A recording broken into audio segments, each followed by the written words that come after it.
ito pong bidyong ito na kung saan ngayon ko lang din nakita ito. Itong video ni Ma'am Chris Aquino Bawat gamot, pampaganda at patungkol po mga kababayan kay Philip Salvador. Kasi dito natin makikita kung ano talaga yung kulay nitong si Philip Salvador mga kababayan. Di ba sabi ni Philip Salvador wala siyang dinehadong tao. Wala siyang niloko mga kababayan.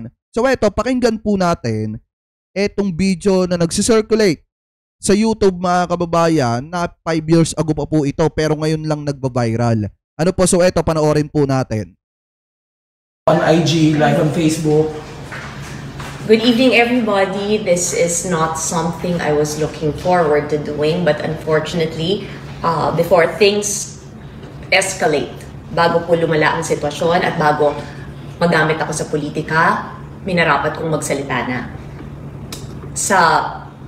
Sa bawat pagkakataon, meron talagang mga